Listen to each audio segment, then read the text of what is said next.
दोस्तों नमस्कार। दोस्तों आपको वीडियो में दिख रहा ये शिक्षक दरअसल बच्चे के सिर पर जूं या लीक देख रहा है।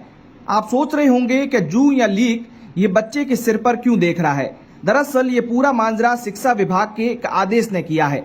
शिक्षकों को शाला स्वास्थ्य विभाग के परीक्षण के तहत स्कूलों में पढ़ने वाले हर बच्चे को सूचना मोबाइल ऐप पर अपलोड करनी होगी, जिसमें स्कूल में पढ़ने वाले बच्चे के स्वास्थ्य से संबंधित 67 प्रश्न पूछे जा रहे हैं। इन शिक्षकों की बच्चों की सूचना भरकर उसे सबमिट करना पड़ रहा है। शिक्षा विभाग द्वारा स्कूलों में पढ़ने वाले बच्चों के स्वास्थ्य का डाटा संग्रहित करने के लिए शाला स्वास्थ्य परीक्षण अभियान चलाया जा रहा है। फिलहाल स्कूल में शिक्षक इसी कार्य करने में जुटे हुए हैं। इसमें कक्षा अध्यापक को अपने कक्षा में पढ़ने वाले बच्चों के स्वास्थ्य से संबंधित जानकारी सरकार तक पहुंचानी है। इसमें बच्चे के वजन और लंबाई से विभिन्न सवाल है।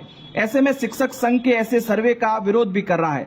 संघ का कहना है कि सर्वे के माध्यम से बेतुके व अजीब प्रश्न पूछे जा रहे हैं। किसी भी शिक्षक को बच्चे की हार्ट से संबंधित बीमारी का कैसे पता लग पाएगा। महिलाएं शिक्षिकाओं को संख्या बेहद कम है, तो ऐसे में बालिकाओं से उनके मासिक धर्म के संबंध में प्रश्न कैसे पूछेंगे। इसके साथ ही आगामी इस प्रकार के सर्वे कर शिक्षकों का उनका मूल कार्य से भटकाया जा रहा है, जो बच्चों के साथ अन्याय है। आपको बता दें कि आगामी 31 अगस्त तक इस परीक्षण को पूरा करना है। इसमें सभी शिक्षक इसी काम में लगे हुए हैं। स्वास्थ्य परीक्षण में शिक्षकों को कई सवाल जवाब सबमिट करने हैं, जिसमें बच्चों के सिर पर जूं या लीक है यह भी शामिल है। इसके अलावा बच्चे को हार्ट बीमारी है या नहीं, या 6 मीटर की दूरी पर देखने सहित कई सवालों के जवाब ऑनलाइन अपलोड करने हैं। आदेश में कक्षा 6 से 12वीं तक की बालिकाओं को स्वास्थ्य परीक्षण केवल महिला शिक्षक का करेगी।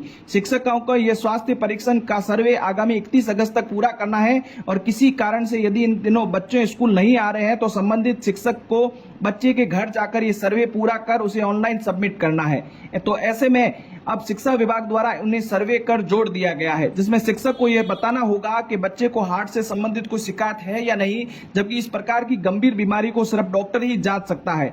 इसके साथ ही बच्चा मंदबुद्धि है, या त्वचा पर गांठ, खुजली या छेद है, या मुंह पर जी पर छाले हैं, ये तमाम जो बातें हैं वो शिक्षक को पता लगाना पड़ेगा। देखिए, शिक्षा विभाग के शिक्षा पोर्टल पर एक शिक्षक को अपनी क्लास का स्वास्थ्य परीक्षण करना है। उस स्वास्थ्य परीक्षण में ऐसे उलूल जुलूल जो सवाल उठाए गए हैं, अब अजीब से सवाल है कि बच्ची के माहवारी कब आती है, उसके लैट्रिन का रंग कैसा है, उसको हार्ट की प्रॉब्लम है कि नहीं है। मतलब एक एक्सपर्ट जो